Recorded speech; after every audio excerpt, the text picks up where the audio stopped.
Hello interwebs and welcome to S.P.L.U.H, the Human Revolution. Today we're going to be following up on our previous video about religion and history and science. I know we didn't really touch on how it connects to science, but that's because I wanted to clear up some misconceptions first. Okay, so another misconception is that science and religion don't connect at all, and that's just foolish. Most scientific discoveries were made by religious people.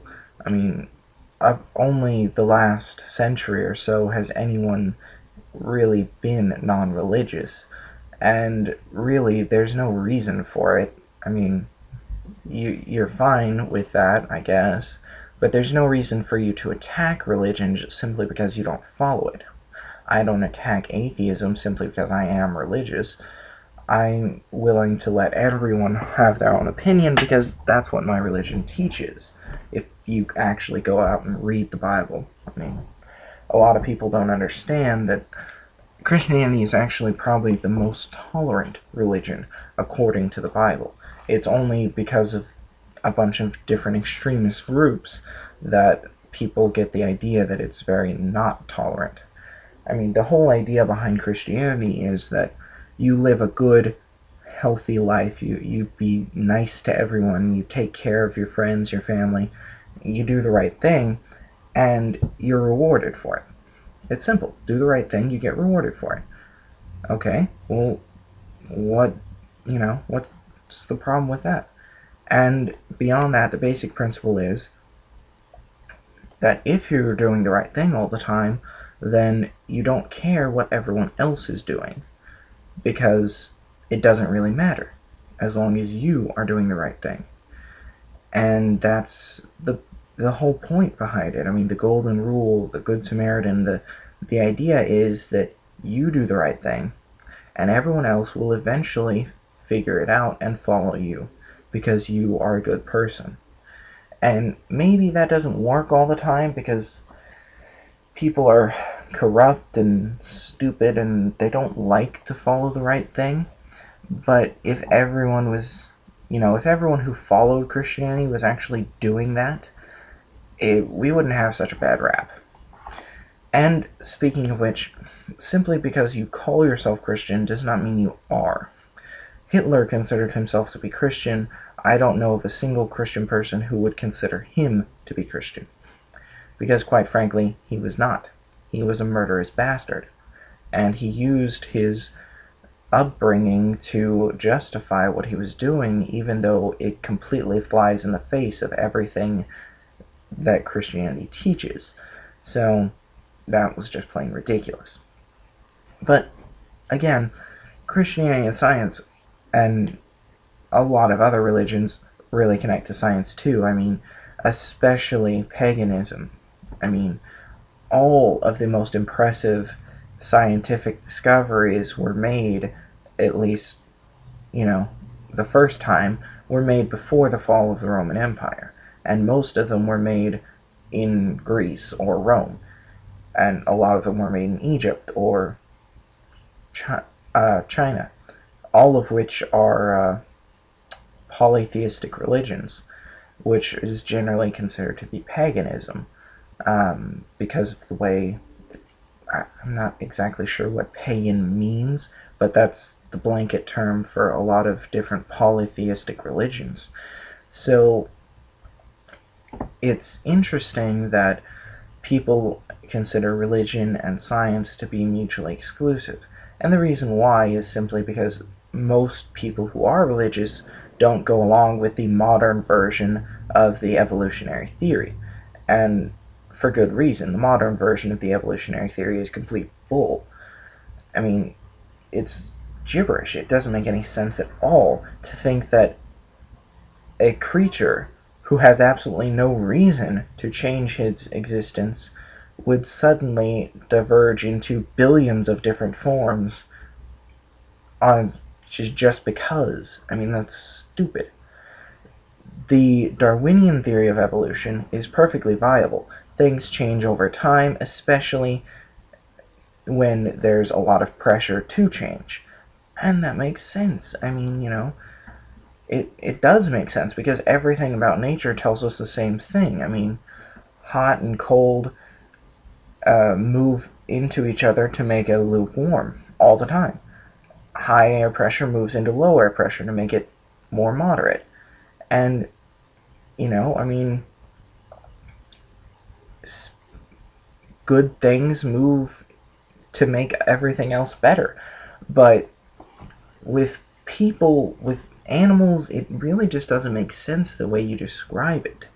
I mean, saying that billions of years ago, because here's the modern evolutionary theory.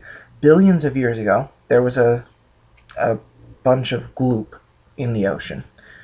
And that gloop got struck by lightning and became a cell. And that cell multiplied.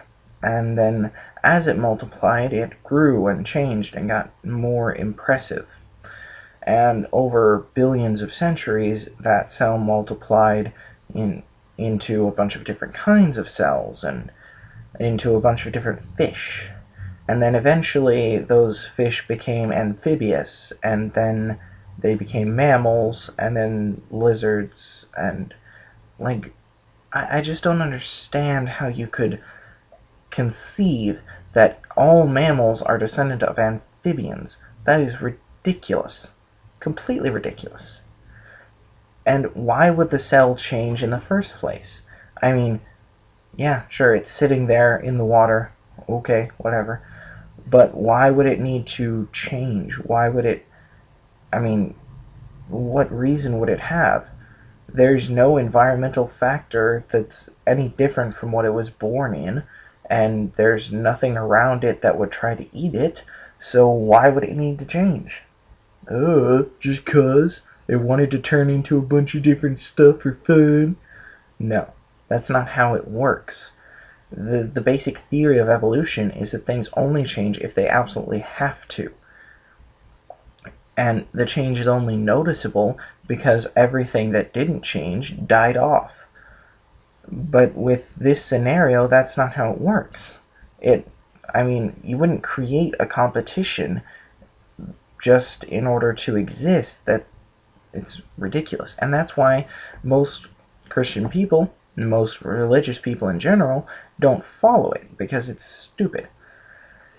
But they do follow a lot of other things because it's not stupid. I mean, Galileo may have had some disagreements with the church, but he was also commissioned by them. I mean, the Roman Catholic Church has done a lot of stupid, evil things, but they've commissioned almost every noteworthy scientist in up until a few centuries ago.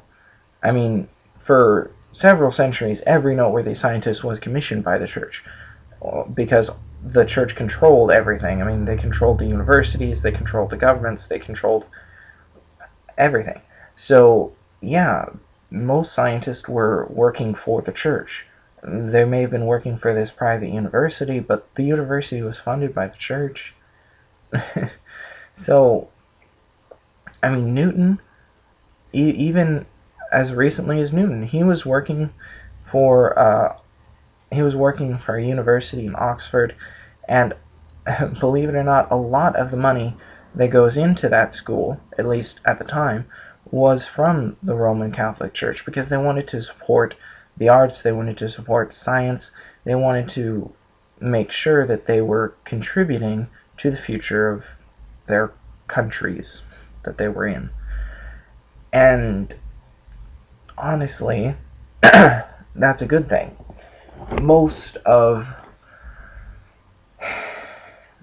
it's hard to explain without ranting for a very long time, but essentially what it comes down to is people are set in paths that they don't understand, and they're arguing arguments that don't make any sense because of misconceptions, and I want to clear them up. So, misconception number 1: Christianity is not the source of all war. Misconception number 2: science and religion do connect together. A lot. A lot, a lot. Misconception number 3: everything about the Roman Catholic Church is evil. Not everything. A lot of things. They do a lot of things wrong, but there are a lot of good things they've done too. And misconception number 4, there are evil people who follow Christianity. Well, maybe they say they follow it, but everything about our teaching is anti-evil. I mean, we literally have this entire thing that represents evil, and you're supposed to avoid it at all costs. I mean, it's all throughout the whole freaking book. There's this entity that represents evil. You're supposed to avoid him. He's bad. Go away. That's the whole point of our teaching. So how can anyone who does evil things consider themselves to be Christian? It's because they're delusional. They're stupid. They're not actually following the teachings. If you don't follow the teachings, then you aren't part of it. I mean, you can't be a Buddhist monk if you drive a Ferrari and only eat caviar. I mean, that completely flies in the face of their religion, and it doesn't work. I mean, you can't be Hindu if you eat beef all the time. I mean, that just, no, it doesn't work. Saying you follow this and actually following it are two different things. You have to make an active decision to be a part of this group. And in order to do that, you have to do the things that the group does. So people that don't do that aren't actually part of the group. They're just pretending to be. With that, I'm going to have to sign off because this video is getting too long. So, Viva la Sploosh, everybody.